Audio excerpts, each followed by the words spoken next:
Пайгамбарлардын саны боюнча акыйда маселесинде бир аз деталдуу маселе келет да. Кээ бирлер айтат, ошол 124 миң пайгамбар деп айтып келишет. Эми ошол пайгамбарлардын санын 124 миң деп чектөө болобу же болбойбу деген маселе бар да.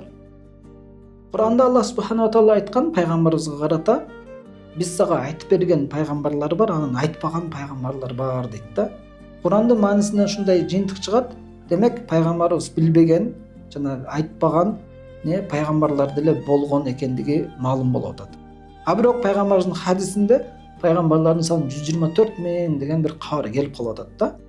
Эми бул жерде эки кабардын күчтүүлүгү бири-бирине карата Куран күчтүү турат хадиске карата.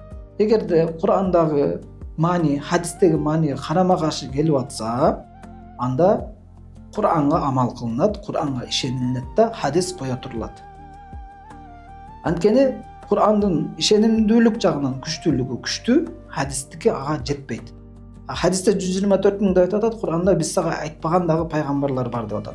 Иманыбыздын талабы ушу болуп атат. Биз бардык Алла Таала жиберген пайгамбарларга иман келтиришибиз керек. Эгер биз 124 миң деп чектеп айта турган болсок, анда бул жерде алымдарыбыз китептеринде ушундай бир коркунуч болушу мүмкүн деп айтышат. Ал эмне? Кээ бир пайгамбар эместерди пайгамбар кылып алуу коркунуч болот, же болбосо кээ бир пайгамбар болгондорду пайгамбар эмес деп, же болбосо пайгамбар деп иман келтирбей калуу болуп калышы мүмкүн деп айтат да.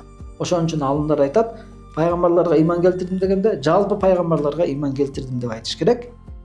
Ал эми 124 миң деп айтууда ошондой бир коркунучтар бар деп айтат. Ал эми Куранда келген 25 пайгамбарга деталдуу ар бирине иман келтирдим деп айтуу бул иманыбыздын талабы.